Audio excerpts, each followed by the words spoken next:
Boa noite, galera. Há muito tempo eu tenho pensado em fazer esse vídeo. Sou professor, gosto muito de expressar minha opinião, gosto de ajudar meus alunos a pensar, gosto de ajudar a sociedade, meus amigos, meus colegas a pensar. E há muito tempo eu tenho pensado em gravar esse vídeo para falar sobre isso e eu acho que hoje foi o dia que deu para fazer. E nesse vídeo eu vou falar por que não voto em Jair Bolsonaro. Isso mesmo, porque eu não voto.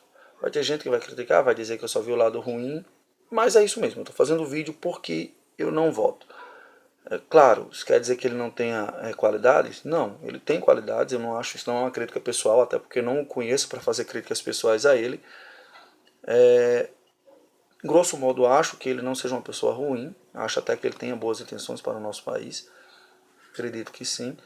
Porém, eu acho que ele tem algumas falhas que o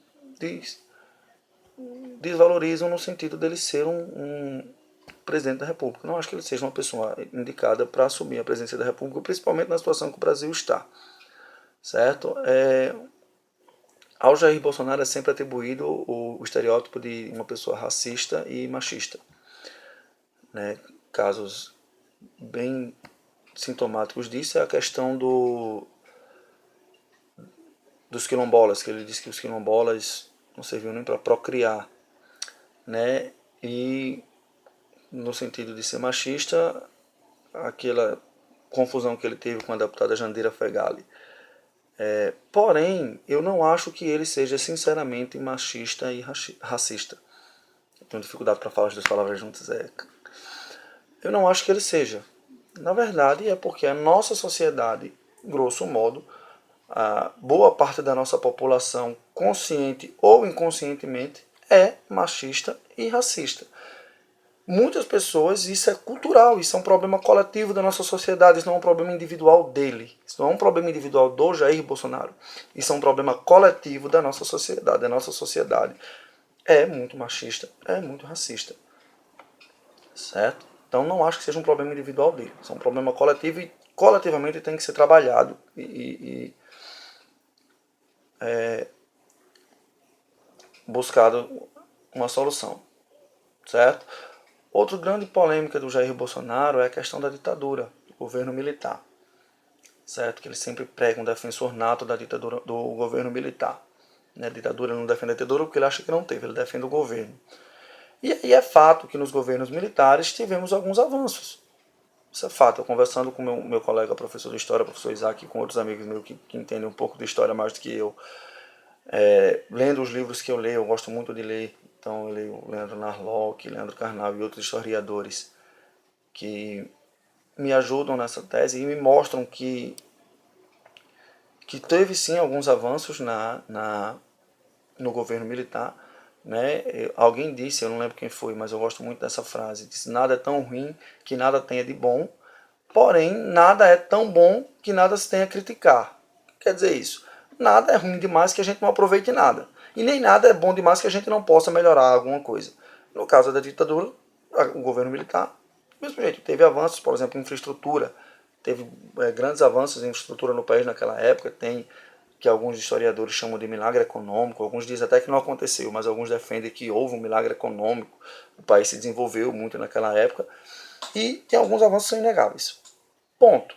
Também é inegável de que teve naquela época uma insurgência armada, grupos armados de guerrilha mesmo, ele fala disso, isso é verdade, guerrilha armada, que tentavam trocar a ditadura militar por uma ditadura de esquerda, uma ditadura comunista naquela época. Isso é fato e não tem o que se fazer, certo?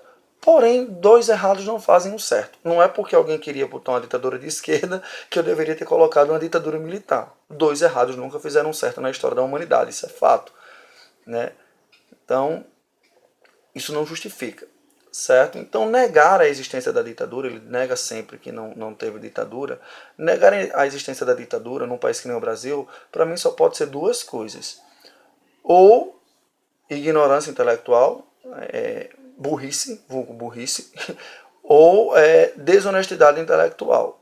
No caso dele, eu não acho que o Jair Bolsonaro seja uma pessoa burra. Eu não acho que ele seja, que ele não conheça a ditadura militar, que ele não desconheça essa parte da história. Na verdade, ele é uma das pessoas que que eu vejo pelas entrevistas, pelo pouco que eu vejo do que eu leio, ele é uma das pessoas que mais tem conhecimento histórico sobre aquela fase da nossa história. Ele tem muito conhecimento sobre aquela fase. Então não é burrice, é desonestidade intelectual mesmo. Ele nega isso porque os militares, depois que ele foi para a reserva, ele é capitão da reserva do Exército Militar, então os militares ascenderam ele ao status que ele tem hoje. E ele joga para essa torcida, é para essa torcida que ele joga, né?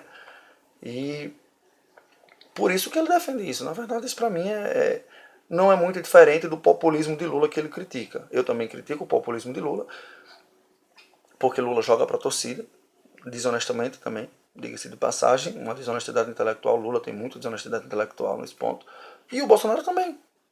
É desonestidade intelectual, é simples assim. Ele sabe que existe ditadura, mas ele diz que não teve e usa argumentos dos mais variados possíveis para defender que não houve ditadura, para chamar para si esse apoio dos militares que defendem e das pessoas que defendem uma intervenção militar e que são a favor do governo militar. E sim, existem pessoas burras no Brasil que acham que não houve ditadura militar. Existe gente burra, é isso mesmo.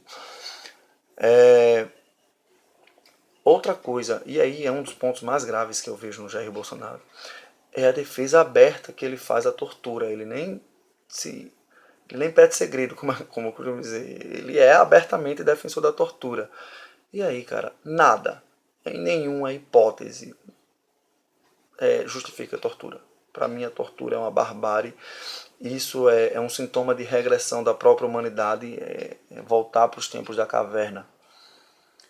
Né? Ele tem uma entrevista que ele deu em 2011. 2011 foi o ano em que ele ganhou mais destaque a nível nacional. E ele tem uma entrevista em 2011 que ele fala da tortura abertamente. Ele dá o exemplo de uma criança que foi sequestrada e aí ele pega um dos sequestradores e aí tem que torturar aquele sequestrador para saber onde é que está a criança, para salvar a criança. Mas não, cara, nada, em nenhuma hipótese, nem que o mundo fosse acabar. Eu, particularmente, como ser humano, como pessoa, não torturaria a outra, nem que o mundo dependesse disso. Nem que o mundo dependesse disso. Né? Espero que nunca me coloquem nessa situação de ter que torturar alguém para defender o mundo. Né? Desculpa a piada, mas eu acho que não justifica. Certo? Isso para mim é uma barbárie sem defesa. Não existe defesa para torturador e para quem defende tortura. E o fato dele ir lá, subir na tribuna e defender abertamente o Ustra é um sintoma disso. Isso é uma barbárie. Né? Ele também é sempre associado à homofobia. E aqui também mostra um pouco da nossa sociedade. A nossa sociedade ainda é extremamente homofóbica. A nossa sociedade, um exemplo disso, um sintoma disso é a questão do beijo gay. Tem um beijo gay numa novela da Globo. Não que a Globo seja grande coisa, eu não assisto a Globo acho que faz alguns anos. Mas tem um beijo gay na novela da Globo e isso vira manchete nacional, isso repercute durante dias, vira trending topic do Twitter. E aí eu assisto séries americanas, eu assisto a TV americana, Game of Thrones, Spartacus. Game of Thrones é uma das séries de maior sucesso mundial e eles tratam isso com extrema naturalidade, tanto o beijo gay como relação homoafetiva. Isso para eles é uma coisa que já é natural, porque é natural, certo? E a gente aqui acha isso é um sintoma também, assim como a nossa sociedade é machista e racista, também ela é homofóbica. Porém, o Jair Bolsonaro ele está um pouco além disso. E aí, nesse ponto, não tem como defendê-lo. Ele é realmente homofóbico, além do ponto do que a nossa sociedade construiu culturalmente. Né? E aí, nessa mesma entrevista que ele fala da tortura, que eu citei anteriormente, foi uma entrevista dada em junho de 2011 na revista Playboy. Ele tem uma frase que para mim mostra muito bem o quão homofóbico ele é, e aí não adianta, não tem justificativa, porque ele diz, abro aspas para o Jair Bolsonaro, seria incapaz de amar um filho homossexual. Não vou dar uma de hipócrita aqui. Prefiro que um filho meu morra num acidente do que apareça com um bigodudo por aí. Para mim, ele vai ter morrido do mesmo jeito. Não existe nada que justifique isso. Isso é homofobia. E aí, além dessa, tem outra infinidade de frases que mostram que ele é homofóbico, além do que a nossa sociedade culturalmente estabeleceu. De novo, a gente tem que lutar culturalmente para combater a homofobia, que está enraizada na nossa cultura, mas além dessa que está enraizada, ele passa um pouco mais desse tom e isso não tem como se defender.